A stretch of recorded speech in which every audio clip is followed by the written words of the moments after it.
पुष्पे ओमेकस्मै देवाय ॐ श्रीमीरायै नमः Savitri, Book 1, The Book of Beginnings, Canto 3, page 23, last line.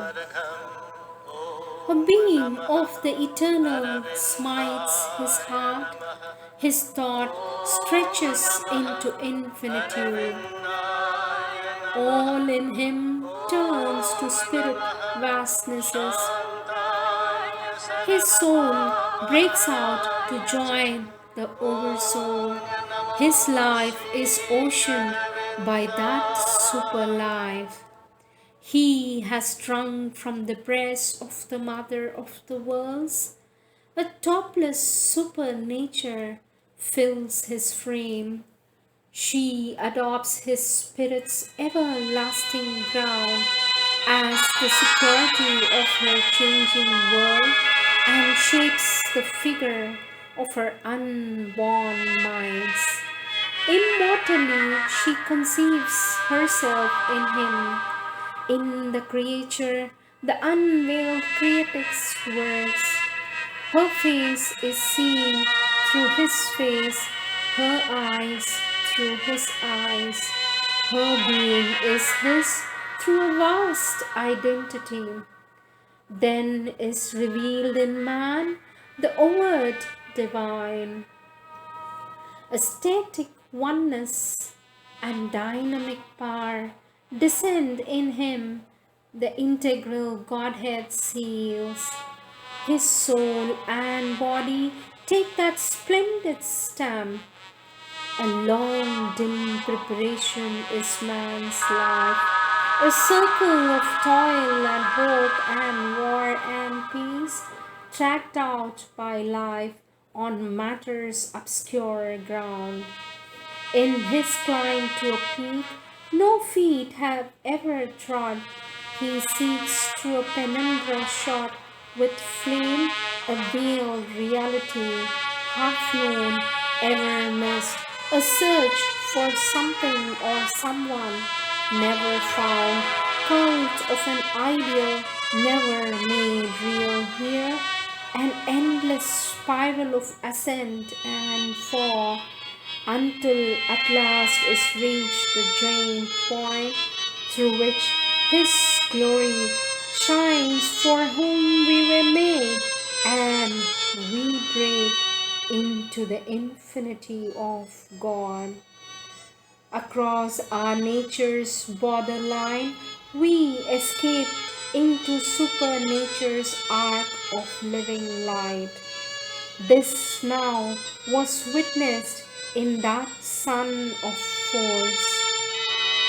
In him that high transition laid its base, original and supernal immanence, of which all nature's process is the art, the cosmic worker set his secret hand to turn this frail mud engine to heaven use.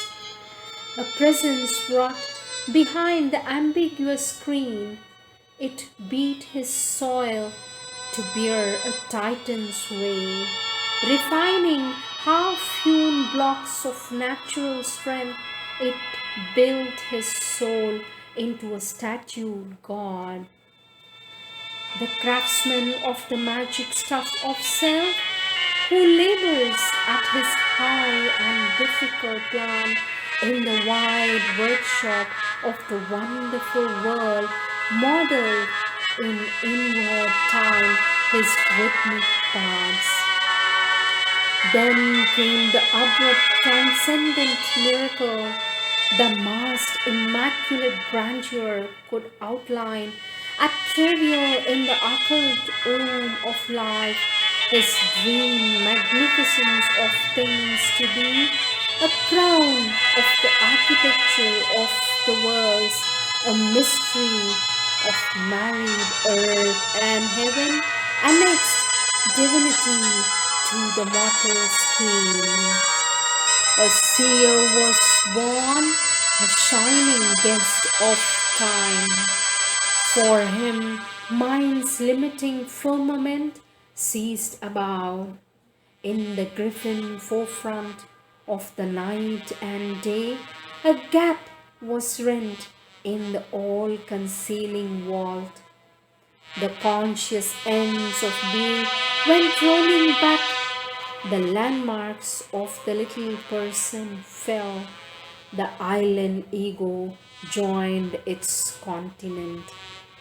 Overpassed was this world of rigid limiting forms. Life's barriers opened into the unknown. Abolished were conceptions, covenants, and striking off subjections, rigorous clause, annulled the soul's treaty with nature's nescience. All the grey inhibitions were torn off and broken, the intellect's hard and lustrous lid. Truth unpartitioned found immense sky room. An empyrean vision saw and knew. The bounded mind became a boundless light. The finite self mated with infinity. His march now soared into an eagle's flight. Out of apprenticeship to ignorance, wisdom upraised him to her master craft and made him an archmachine of the soul, a builder of the immortal secret house, an aspirant to supernal timelessness. Freedom and empire call to him from on high, and mind's twilight and life's starlit night. There gleamed the dawn of a spiritual day.